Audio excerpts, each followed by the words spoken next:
500 launches, one rocket, and the world barely noticed. While most people were busy scrolling social media, something extraordinary just happened, something that should have made front-page news across the globe.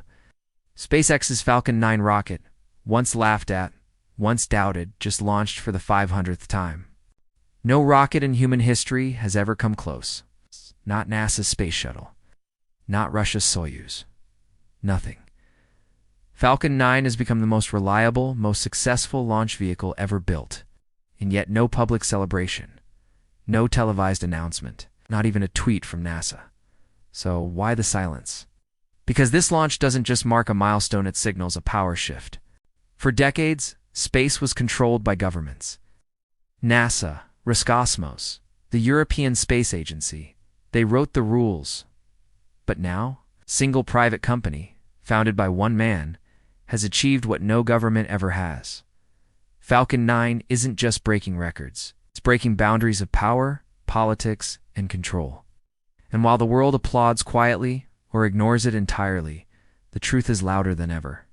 Space is no longer the final frontier. It's the new battlefield. And SpaceX just planted its flag.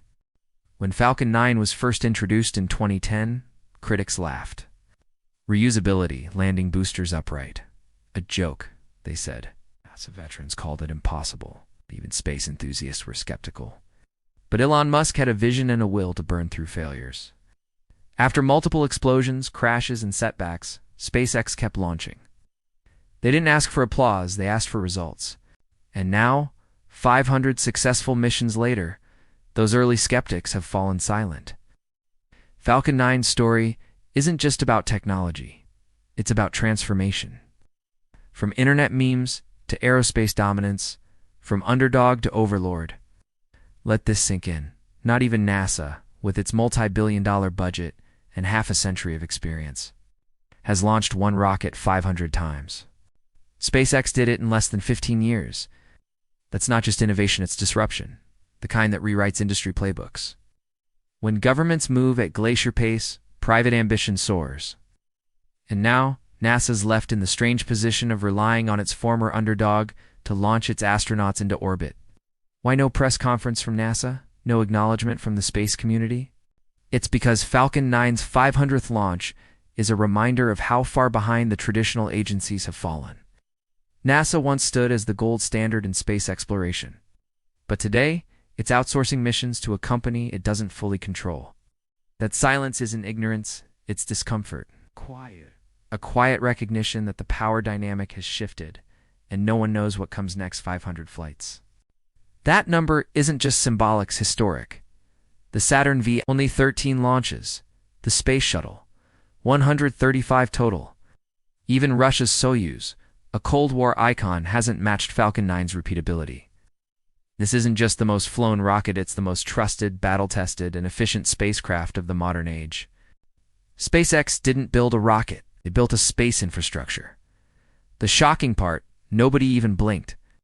A Falcon 9 launch has become so common, people no longer watch. That's terrifying. Something once miraculous is now routine. Imagine if a spaceship launching to space with satellites or humans aboard became less exciting than a YouTube prank video. That's the reality we live in.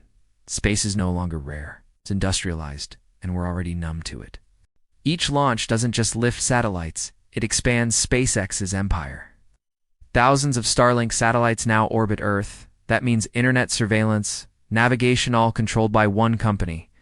Every rocket builds the grid, and every grid gives SpaceX more global reach. The implications, astronomical.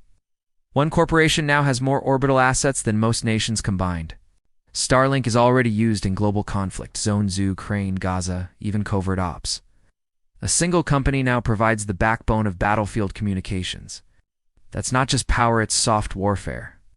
What happens when one man controls whether troops can talk, drones can see, or enemies can be tracked? Welcome to the new age of digital warlords. Before Falcon 9, rockets were one and done.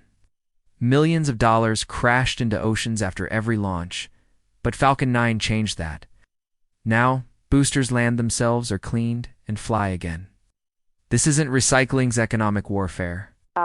Falcon 9 cut launch costs by more than 60%, competitors crippled, governments forced to adopt new models. SpaceX turned rockets into Uber rides. Falcon 9's 500 launches aren't just a number, they're a scoreboard. Every time it flies, Boeing, Blue Origin, and China lose a little ground. This is a race, and it's not even close. The scoreboard reads, SpaceX 5, everyone else trying to catch up. And when you dominate that hard, you don't just win, you control. Each launch means more than hardware, it means data. Millions of gigabytes beamed back to Earth about weather, orbit traffic, satellite behavior, all of it fed into SpaceX's private database. Governments beg for that kind of intelligence, and SpaceX. They own it, they analyze it, they monetize it. Welcome to the age of orbital data monopolies. Let's not sugarcoat it. NASA no longer flies solo. Space agency that once put men on the moon can even put astronauts into orbit without help. It's like NASA handed the keys to its most sacred vault and hoped the door wouldn't be locked from the outside. But what happens when one company becomes the gatekeeper of orbit? When your country's entire presence in space relies on a rocket you don't own, it's a launch pad you don't control, and a CEO who plays by his own rules.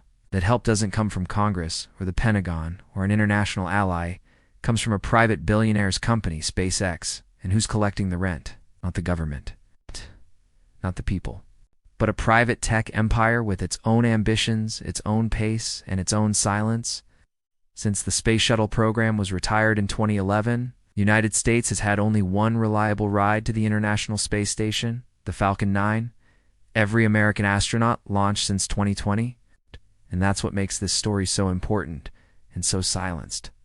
That means you re-part of the new wave of thinkers, who aren't just cheering launches, they re-asking who benefits. They've ridden Musk's rocket. And here's the kicker. If SpaceX says no, the mission simply doesn't happen. There is no plan B. This isn't just collaboration. This is dependence. And right now, that frontier doesn't belong to the public. It belongs to private enterprise. This is the shocking reality most Americans don't know. NASA is renting space in space. And while NASA continues its PR campaigns and budget hearings, SpaceX just quietly racked up its 500th launch hand. Matched, unstoppable, and unanswered. Want to know why your favorite news channel didn't talk about that? Because this dependency isn't just dangerous, embarrassing. NASA, once the symbol of American power and innovation, now finds itself caught in a corporate chokehold. And the deeper irony? They trained SpaceX. They funded the early contracts. They helped build the rocket that now holds them hostage.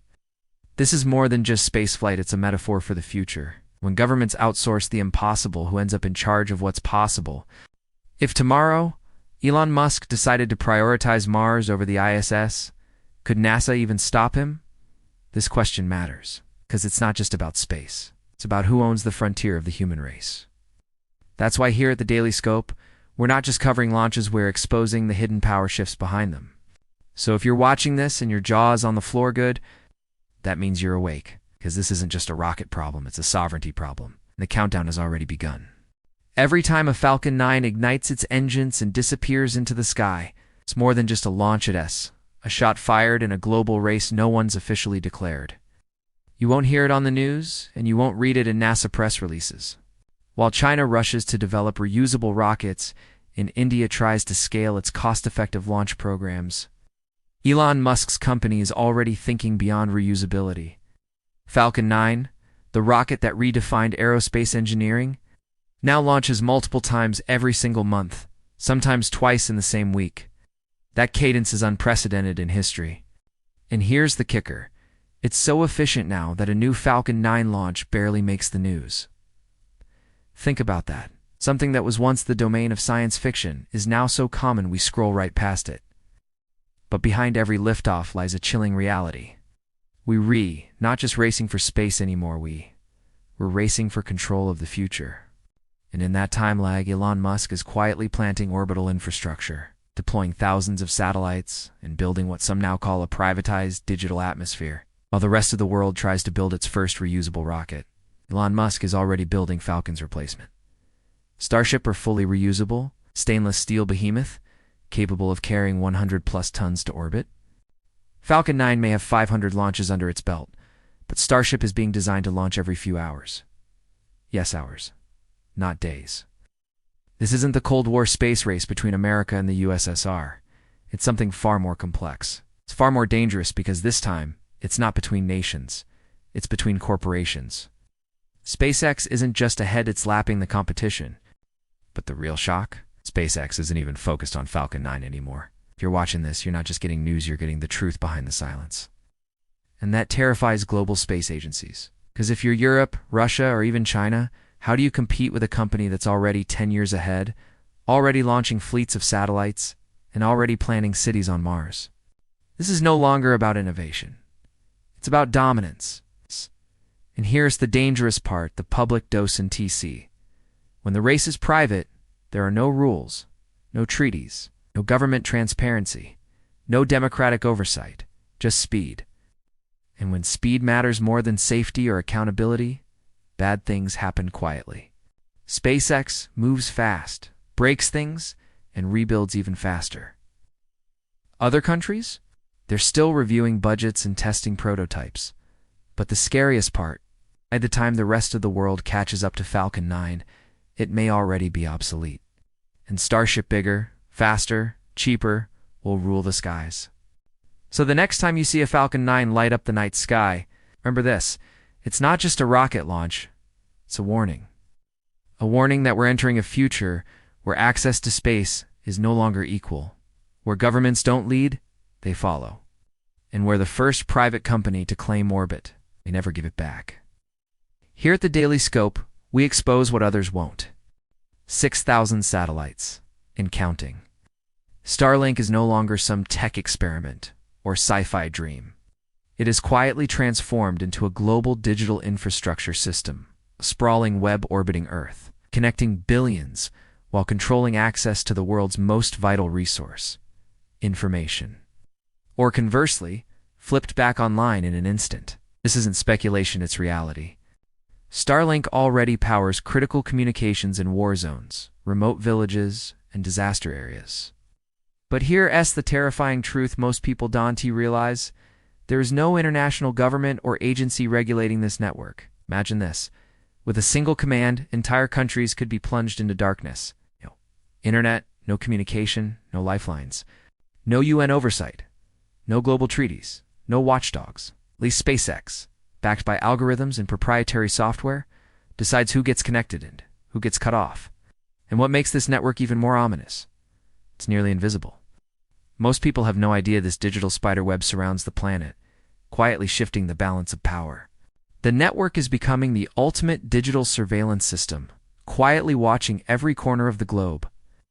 What if a government pressures SpaceX to silence dissent by cutting off satellite internet? Or what if commercial interests demand certain voices be muted? This network wields power that rivals any military or intelligence agency, and yet it operates in the shadows. While politicians argue on Earth, SpaceX controls the sky and controls the data that flows through it. As if Starlink decides who talks, who listens, and who disappears, then the question is clear. Think about the implications for global democracy, for free speech, for privacy. It's in the hands of a private company with global reach and few limits.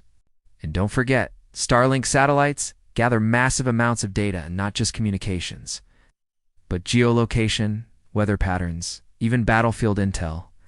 This is the silent revolution where control over internet access, ISNT in your hands, or your government S, for the Daily Scope.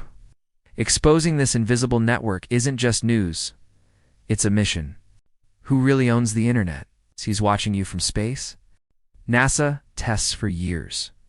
SpaceX builds, launches, fails, and launches again.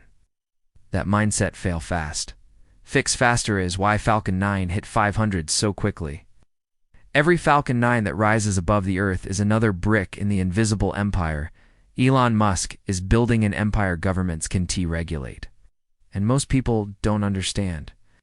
It's also why SpaceX can do in 6 months what NASA needs 6 years to approve.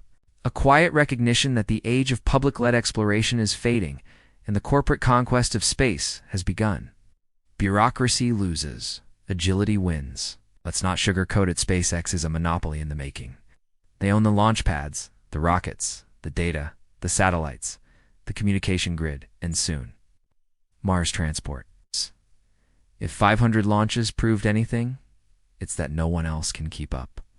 The only question left is, will they share the sky or claim it all for themselves? 500 launches. That's not just a milestone, it's a message. Space is no longer about flags and astronauts. It's about networks, ownership, and control. NASA's silence. It's not confusion, it's resignation. So here's the question no one's asking. If one company can put 500 rockets into orbit without global permission, they can control war communication, global internet, and space infrastructure, then who really owns the sky?